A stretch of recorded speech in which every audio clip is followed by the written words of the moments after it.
Welcome to the latest episode of ConnectED Tech, a podcast where the E and D may or may not stand for Elizabeth and Darryl.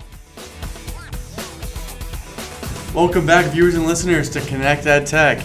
To my left, we have Darryl. To my right, we have Elizabeth.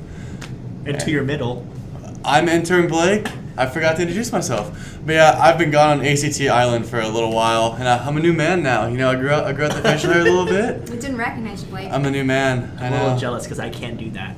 Neither can I. I could, but I'll have a patch right here. You can do it. Put your mind to No it. shave November. No shave November? Okay, We're doing it. We're doing All right, it. we're It's doing October it. right now. But I like, got a month. yes, we have a couple weeks. All right. Daryl's like, I'm gonna have to buy a Santa Claus beard. No, they make beard stuff. Like, I saw on Instagram one day an ad. They have a pill that you take.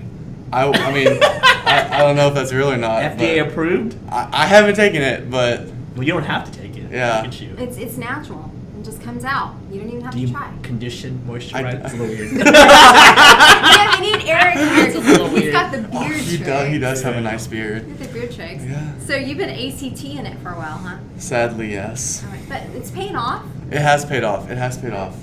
I got accepted into 2 universities this week. Oh my goodness, that's awesome. Thank you. We're kind of sad because you're gonna go away, and then we won't be able to hassle you and.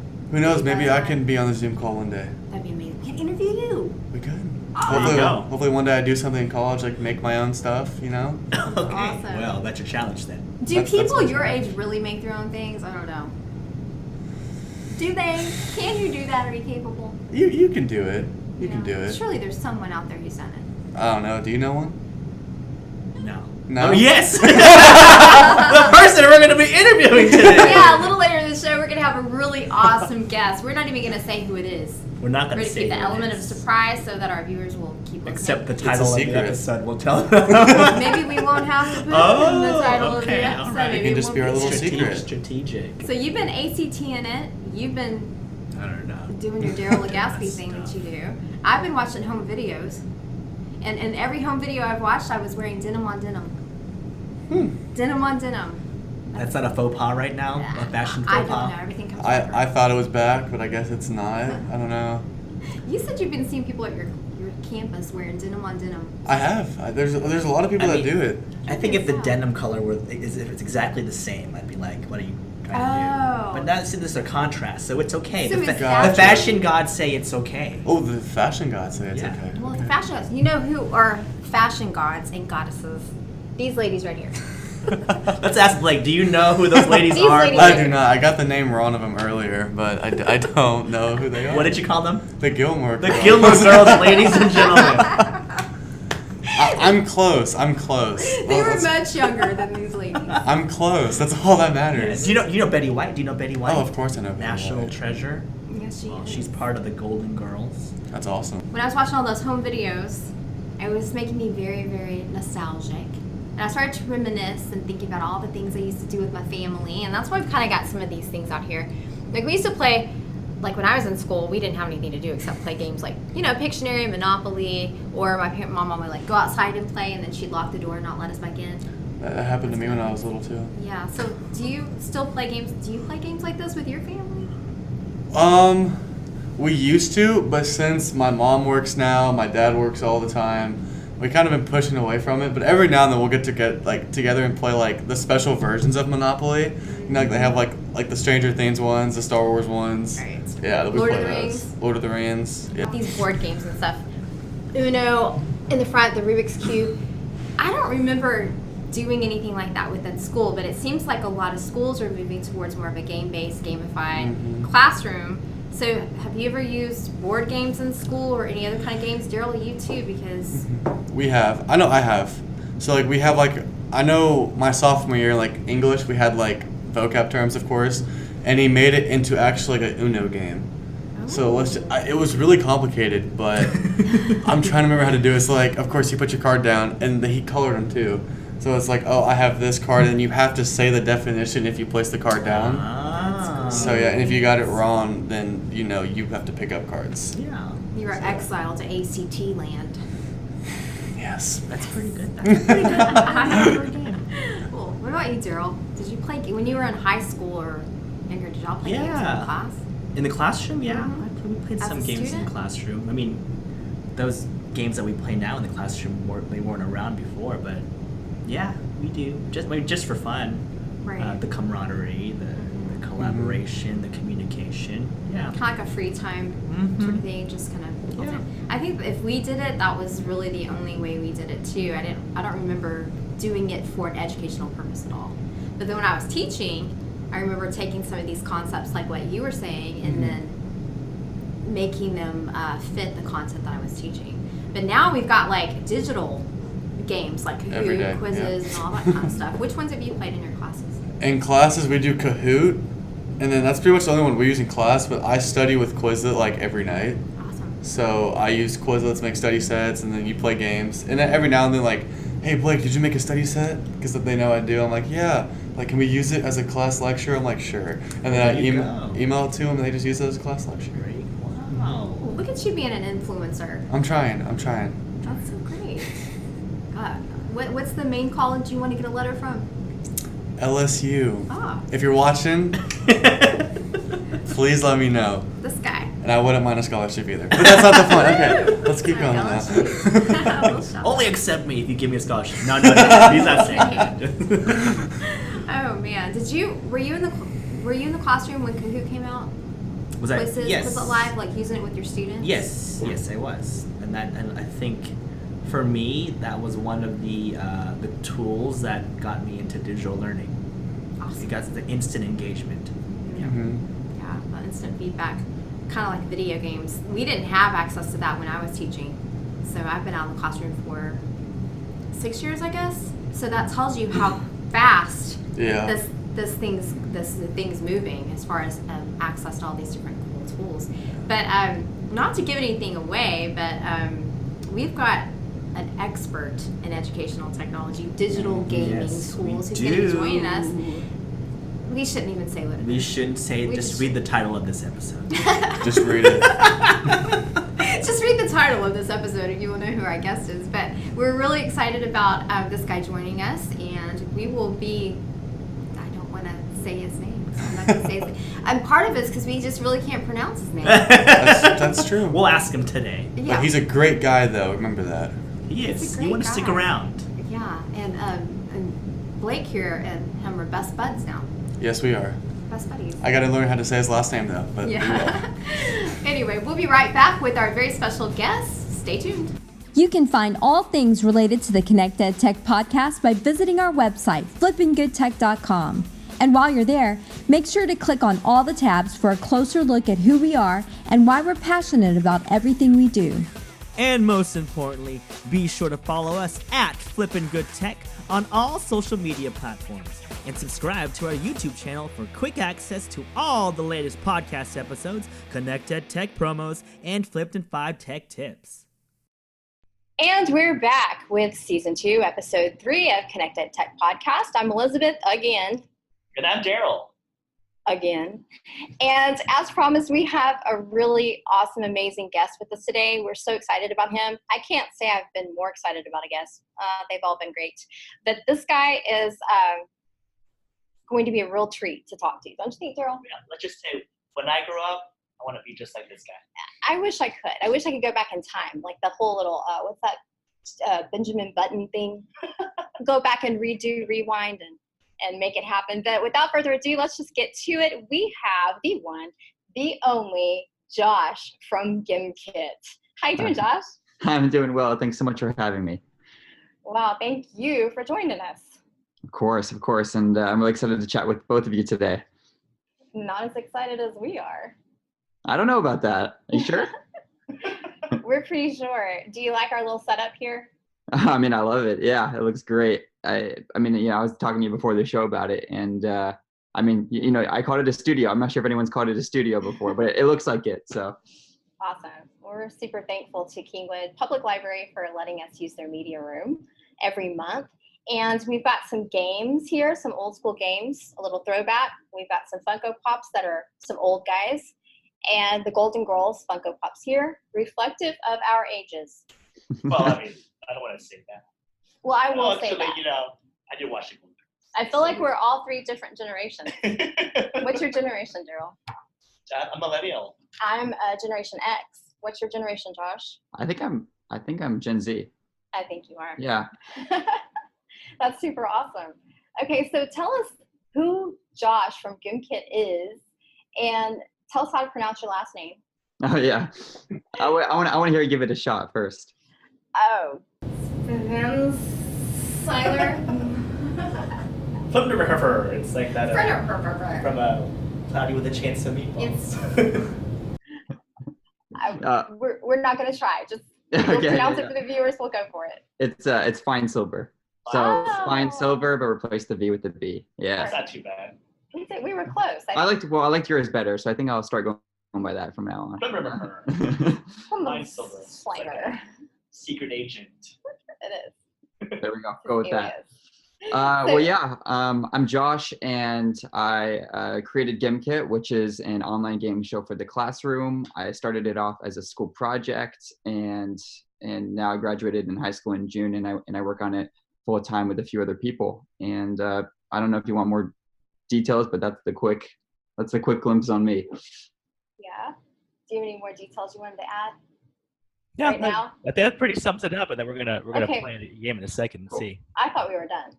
Yeah, we're done. That's it. Goodbye, All everybody. right. Yeah. Thanks so much. Yeah, what we would like to do is challenge you, Josh, to your own game that we've chosen the kit that we want to challenge you with, because as we've said before, we're kind of older than you. So if you want to go ahead and just like I provided the link to you for you. Okay. And we're gonna start this game, so we'll get the code up here on the screen. We're gonna have to do some little maneuvering here first. So Josh, while we're doing that, would you like to describe how Gimkit works and what people would be seeing if they were to play the game? Yeah. So Gimkit, at its kind of core, it's a review game, but we've seen it used in a lot of different places. And we call each individual game a kit, and that contains the questions that you play in the game. And so when students play the game, they'll see questions pop up on their screen, and they'll just answer them at their own pace. And if they get questions correct, they will start to earn some in-game cash. And if they get the questions incorrect, they'll lose in-game cash. And so the goal over the course of the game is students are starting to earn up some cash in their virtual bank account, if you will. And so with that cash, they can actually go into the shop and purchase upgrades and power-ups to help them reinvest and make cash faster. So you can buy an upgrade to earn more money per question, or you can buy a multiplier, or you can buy something that freezes another player for 15 seconds. So the shop adds a strategy component to it. And so that way you have to know not just the content, but the strategy in order to win the game. This is the part that scares me, the strategy part, because I feel like I really just don't have a good strategy when it comes to this. So go easy on us. That's what I would. Okay. Go easy on us. Well, let's see. It's only 1 minute, so I'm not even sure if I'm gonna be able to get to some of the upgrades, but we'll see. It's only 1 minute. We just need to make sure we're sharing the screen. So on your side, are you seeing the Gimkit login? Yeah, I do. The join code? Perfect. So we're going to click start the game in just a second. I put in the code in, join in the game. We should all use our are you guys using your own names? Yeah, you are. Josh and Gimkit, Legaspi. I'm gonna put, this is gonna be mine. Okay, now, there. That's me. We're gonna put Oh, Blake in there geez. Well, too. I need to leave now and rejoin with a fun name. No, yours is the fun name. Everybody wants to be you. You want to know, Josh? We're gonna have Blake join in too. We got INTERN Blake. He's gonna pop in here. 1 second. Are you editing your name? No, I am. It'll be worth it. Okay. Okay. It's been a hot day. Teacher. Oh, INTERN Blake. Appropriate.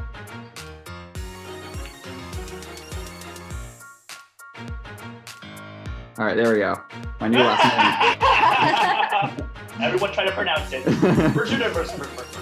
Can you add the phonetic pronunciation? That's awesome. Okay, are we ready? So we got a minute.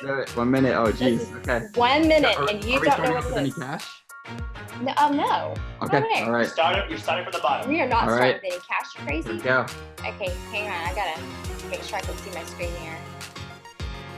Nervous. Okay, let's see. I got Okay. this. Hopefully I'm in the right spot. I don't even know if I'm in the right spot on my own screen. Big one, 3. Oh no.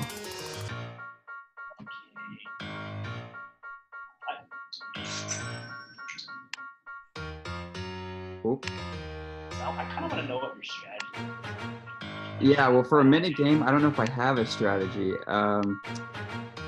But typically I go money per question, streak bonus, multiplier in that kind of order. Money per question, Yeah. street multiplier. Yep, exactly. is. I don't even know. I don't know the Oh, no. it's. Ah, Yeah, okay, I'm okay. kind of guessing too. Yeah, 20%. There we go. I don't know the answer to this. I DK. Question short answer response. I DK. Oh no. I think there's some spelling errors on some of these answer choices. Oh, I know this. Oh no. Oh, Oh, jeez. that was it? 1 Oh, minute. that was so fast! Time flies when you're having so fun. I gotta say, I was in the negative. You know, a lot of those movies are from, you know, we were talking about generations. I mean, a lot of those movies are not from my generation. Yeah, so can you guess the theme of this game? I'm gonna guess. Oh, geez. I mean, I feel like it's pop culture, but before my time. Hey, pretty good. It was 80s movies. Okay, I'll go with it. Yeah. Yeah, 80s movies. Darryl's the big winner today with the I Gimkit. guess some of you. I spent a lot of time on the shop, and I realized I didn't have enough money, so I was Yeah, trying to follow yeah. your strategy. I got one upgrade, but it ended up biting back. So. How did intern Blake do? You got third place. Second. Oh, I see. Second place. Yeah. Yeah, I came in third, so don't feel too bad. That was Last. actually my decade, Josh. I should have done a whole lot better. So we need to give you a list of movies that you need to watch from the 80s. Oh, I have a lot already. Believe me. Like, you know, people all the time will bring up movie references from the 80s or even from the 90s, and I have to nod my head and agree. But there's a whole lot I need to catch up on because I only know movies from, you know, past 2000, specifically like 2010.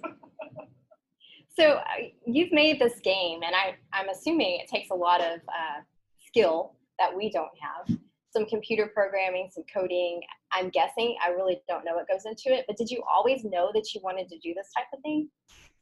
No, not necessarily. I've always been interested in technology, and I've always been pretty good with technology. But I didn't really start learning how to code until about a year before I started making Gimkit. And so yeah, when I started making Gimkit, I had less than a year of coding experience. And I started to learn how to code because I got to this point where I knew how to do a lot of stuff on the computer, but I didn't know how to make my own stuff. And I thought, hey, I feel like that's the next step. What did you start with coding? Yeah, I started on a site called CodeCademy, and it's a free site that people learn how to code. And I have some mixed feelings about it. I almost quit coding multiple times when using CodeCademy because I was actually copying and pasting a bunch of answers from Google and just putting it in. And so I felt like I was not smart enough to know how to code. And the analogy I give for CodeCademy is this: like CodeCademy will tell you how to write letters, but doesn't show you how to form sentences. And so it was a good foundation, but I didn't learn how to think like an engineer. And it wasn't until I started working on some of my own projects where I kind of started to piece those pieces together. You had mentioned you had other projects before Gimkit where you delved into programming. Can you describe some of those projects that inspired you before you got into Gimkit? Yeah, I had a lot of smaller projects before I started Gimkit, but I started Gimkit originally because I wanted some sort of really big project. But like my first project was just a simple to-do list. You know, that was one of my first ones. I was talking about how my favorite TV show is Mr. Robot, and I made a little project just around that TV show. when I started at my new high school, which I came in 10th grade, we didn't have a scheduling system. So that was actually my first school project, was building some sort of scheduling system. So yeah, those are some projects that I worked on before that. Did you come up with the idea to do it on your own, or was there some inspiration for it? Like, did your teachers kind of say, okay, hey guys, you've got some freedom here to pick a way that you're going to show your learning? Like, how did it come about? Yeah, I guess that's probably a good time to talk about the school that I just graduated from. So I went to traditional high school for 9th grade, and I wasn't having a whole, I wasn't having that good of a time, and I was certainly struggling in school, and I was not really looking forward to coming to school every day, and thought my talents were not being utilized. And then I hear about this new school that's opening up in my district, and it's a completely project-based learning school. So no classes, no grades, no bells. And instead we work on projects as our schoolwork, and we do internships Tuesdays and Thursdays. So we don't even go to the school building on Tuesdays and Thursdays. We go to an internship in the community, an organization or company. And it was very different than traditional school, but I thought, this might be a place where I can utilize my strengths to learn. And so I decided to go there, starting with my 10th grade year. And that's kind of how I got the opportunity to do all this. And a big part of the school is just this, is that every student has a different path. It's trying to discover the passions of each student and figure out what they need to learn to get to that point. And so, no, I mean, it's all student-centered. So the projects come from the students. So it's not an educator saying, hey, here's what you need to work on, but it's coming from the student and saying, hey, here's something that I want to improve on, or something that I want to learn, something that I want to work on, and using the help of the educators to figure that out and get there. So it's been really great to kind of have that all come from the student. Wow. Okay, so I'm gonna go back to your first project, your scheduling project. You knew there was a problem on your campus, and you wanted to meet that need, so you just decided to, hey, I'm just gonna make this program. Can you go over that mindset just a little bit? Yeah, exactly. And so because we don't have classes, because we don't have grades, and it was the first 2 months of the school opening, we had all this stuff going on, and we didn't really have a good way to organize all these things going on. And so, yeah, I saw that issue was happening, and then I worked closely with an educator at our school to kind of figure out what that would look like. And so that was really my big first project, because it kind of had stakeholders involved now. It wasn't just for me or to learn. It had people that were going to be using it and interacting with it. And so I had to learn how to navigate that and figure out if what I was building was actually going to be effective. It's amazing. So you mentioned the traditional. It's not like the traditional. So No, if you not at could all. compare traditional to what you had, what you experienced in that new school, what would you say were the biggest differences that you saw on the educator side, the student side? Yeah. So yeah, what's kind of crazy is that this is actually still a public school. And so it was lottery based. So you couldn't, because it's a public school, they couldn't filter which students got in. It was just so it was just lottery based. And so for the students that did get in, there's a lot of students that were there for different reasons. And that definitely changed the shape of the school and kind of what work got done. I was kind of lucky enough to be at a place where I knew a general idea of what I wanted to work on pretty early on, and had the motivation to be able to do that.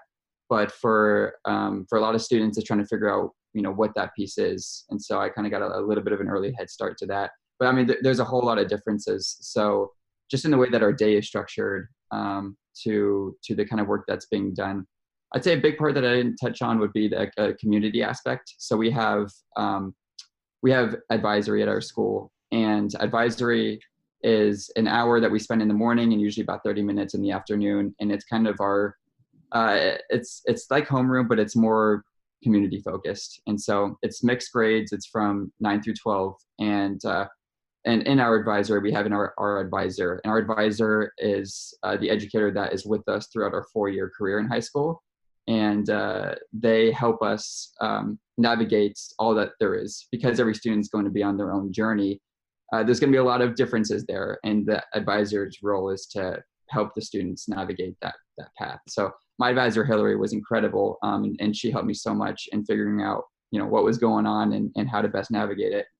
And then in our advisory, we built this really great sense of community, getting to know and really deeply understand the people that at my school that were around me. So that was a really big part as well. So yeah, I mean, those are some big differences. I mean, I don't think the school is for everyone. It's definitely for a specific type of people. There's people that really thrive at this school, and there's people that really struggle at this kind of school. Same way at traditional school, right? So I struggled with traditional school, but really thrived in this kind of environment. So like knowing, being open-minded enough to try new things has been a really good trait for students that succeed at the school. Being self-motivated has been a really good trait for students that succeed at the school. Being open to failure has been a big part for students that succeed at the school. But for students that are looking for more structure, that's not at this school. That's where traditional school really fits in well. So, there's pros and cons to each. I was lucky enough that I really found my footing with this kind of school, though. I know that was a lot. That was good. It's really good. So a lot of the students seem to be intrinsically motivated at the campus that you were in. And as teachers in a traditional school setting, I think we feel like we are trying to instill that tenacity and that grit in our students. So what would be your advice for teachers who want to establish that culture of failing forward? What could they do in their classrooms? What could they do in their lesson plans to achieve what your school had achieved in regards to grit and tenacity? Yeah, that's a really good question. I think creating the space for failure is super important if school is going to be about learning. And so at my school, we had these projects and we did outline what success looks like and what success doesn't look like by the end of the project. But it never was like you're going to get marked off if you don't get to that point. What they wanted to see is evidence of learning. And so it created that space for failure. So I think creating more ways in school where it becomes about the process of learning and not necessarily about the final results is really important. And I think there's a lot of cool ways that we've seen that being done. One example that comes to my mind is starting that small project-based learning work within schools itself. So if you are doing a unit about this or that, having students create that project and demonstrate their learning in whatever way that they see necessary. So bringing small components and pieces of the style of learning that we did at my school, or we do. I don't know if I say which one anymore because we still do it at the school, but I don't go there anymore. Starting to bring some components of there and creating the framework to learn, and also creating the environment where it's safe to fail as long as you can show your evidence of learning. So much about growth mindset and everything that you've said. And I feel like it just requires a shift in thinking. I mean, you can't go into it thinking the way we've always done it is going to work. It's a completely different thought process. It's a completely different learning process. And some teachers who may want to do something like that still have those attachments to some element of control in their classrooms that they don't want to give up. They're scared of losing control.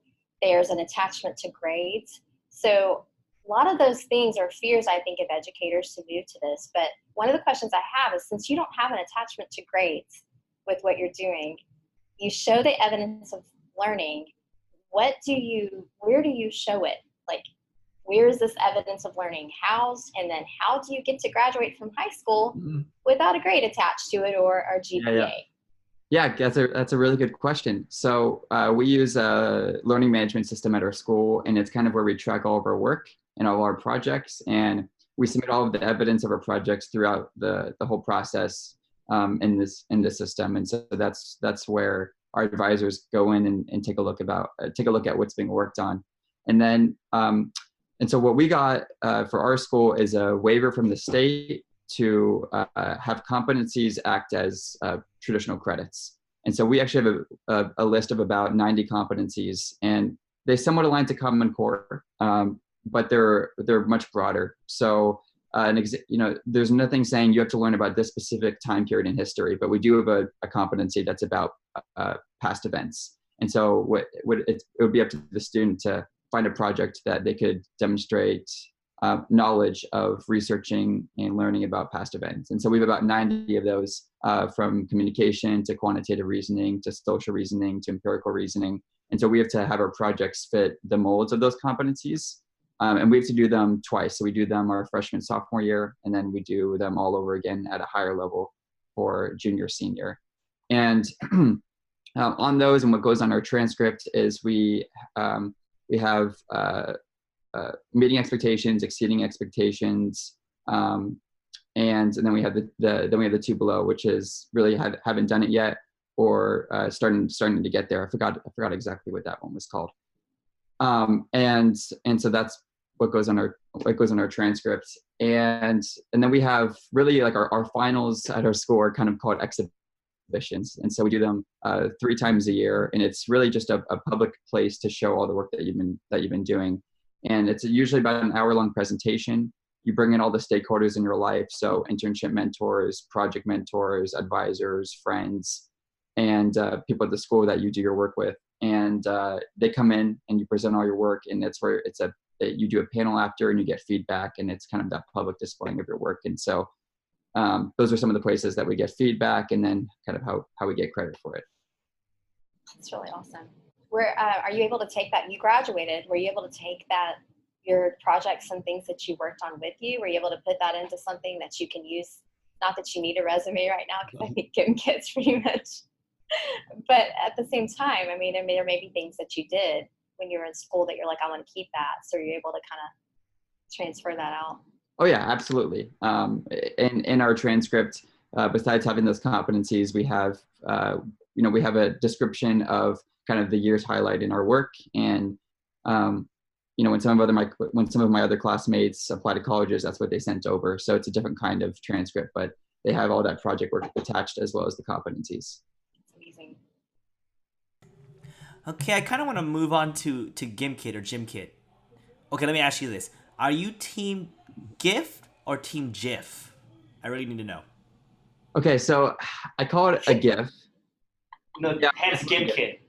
So if you were team GIF, you would call it Gymkit. I call it a GIF, but I call it the site Jiffy, where you get GIFs from. So I'm kind of what didn't they say that the actual correct pronunciation is GIF or something? It is. And we're all team GIF in this room. I don't know about intern Blake. He may have. I think he's team GIF. He's got to be team GIF because we peer pressure him. Let's talk about Gimkit a little bit. Sure. So you had mentioned, I talked about that scheduling system. You saw a need. So when you created Gimkit, was there a need for it? Did you feel like there needs to be there's another better quiz show game that I could create that's more engaging, that hits all learners? Yeah, let me raise my chair here. So the process that my school had us go through for projects was called the design thinking process. And part of that is finding an issue and empathizing with it, and then figuring out how to make a solution to it. And so the first issue that I had was I want to become a better engineer. That was an issue. Is I wanted more engineering skills.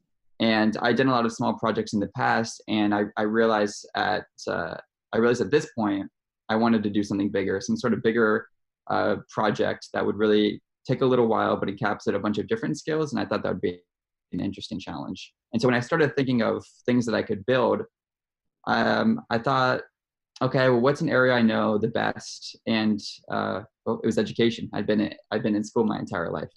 So when I started to think about what I would build for education, I started to think about something that I would actually want to use. And when I was in traditional school, one of the times when I was really engaged was when we played games in class. So when we played Kahoot and Quizlet Live, I had a great time in class, and I was learning a whole ton. So I loved using games like that. And I thought, well, that wasn't all the way effective for me. What if I could build the game that I wanted to play in class? And so that's how it originally started. So you mentioned that you didn't start working on this till your sophomore year in high school, at least getting into coding, because you didn't have a background in it. Mm-hmm. That's like a long time, right? You've been in school, 10 years if you went to pre-K, 11 years at that point, to just start dabbling into coding and computer programming. And then to be able to produce what you produced in just a couple of years, it's quite amazing. So if you if you could have learned something, any kind of skills that earlier on that could have helped you get to where you are now quicker, what do you think you would have wanted to learn? Yeah, that's good. That's a really good question. I'd say there's a whole lot of like specific things that now that I'm even out in the real world, that I wish I learned and knew how to navigate and do in traditional school. But I'd say generally, I think the main skill that I wish I learned would be solving problems that don't have a clear solution. So most of my time in school was spent solving issues that people had found solutions before. But now that I'm out of school, I'm solving a lot of issues where there's really no clear solution, and there's no correct end place. And trying to figure out how to navigate that process, work with people, do the research has been definitely a challenge. So I think that has been the main. I think that'd be the main thing is learning how to solve issues that don't have that clear solution. Awesome. And that school environment that you were in provided so many opportunities for you to work on just that. So yep, that's absolutely. awesome. Do you feel like there was one person or several people that may have inspired you to do what you've done? Who was instrumental in making this opportunity for you and helping along with the Gimkit process? Yeah, the person that's been the most instrumental in the building of Gimkit has definitely been, my once mentor, Jeff, and then he came on as co-founder in January. He believed in me when Gimkit wasn't even called Gimkit yet, and the way we met was a little funny. So before Gimkit was called Gimkit, it was actually called Gimlet, and Gimlet is actually an alcoholic beverage, and so. Obviously educators were saying I can't use something called this in my school. So I was going through a bit of a naming crisis. And the entire time I've run Gimkit, I've actually only posted it in 2 places. And that was actually within the first month of launch. And that was on a site called Product Hunt. And then I made 2 posts on Reddit way back in 2017. Since then, it's just grown from word of mouth. But Jeff saw, at the time, it was called Gimlet on that site called Product Hunt. And he saw that I was in Seattle, so I was a high schooler working on it. He had business background, and he reached out and he said, "Hey, I think this is really cool. Let me know if there's any way I could help." So, so I said, "Of course, I would love to help." And we met up and we started chatting. And I wasn't expecting much, but he just throughout the entire time, even though it was just a school project, I mean, he stayed. He did a whole bunch of work to help make Gimkit what it is today. The biggest piece of feedback that really changed the whole course of Gimkit and why it is where it is today is he told me to slow down. So when I first launched Gimkit, I wanted to share it with everyone. I'd worked on it for 5-6 months, and that's the longest I'd ever worked on a single thing. And so I wanted to go share with everyone and tell everyone what I'd made. But at the time, it was really immature. And he had me go through the process of reaching out to educators and students and having interviews with them and developing Gimkit with them. And that was so important because the core foundations of Gimkit today are built from the feedback of those educators. And I would have gone ahead and just tried to share a very immature product. And so he went through that process, and he gave me incredible feedback every step of the way. And then, he came on full-time as co-founder in January. So he's been instrumental. But I mean, I've had a whole lot of other instrumental people in the building of Gimkit. I've had an incredibly supportive family. They've always, they've always been optimistic and always have given me hope about what's to come. My principal is incredible. My advisor is incredible. So a lot of those people have given me the inspiration and hope to build something like this. And so I've been incredibly lucky.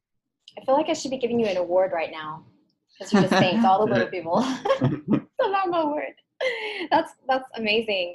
We're getting close to the end of the time of our interview, and I hate closing this out because this is such a good conversation and I think so valuable to our listeners and viewers.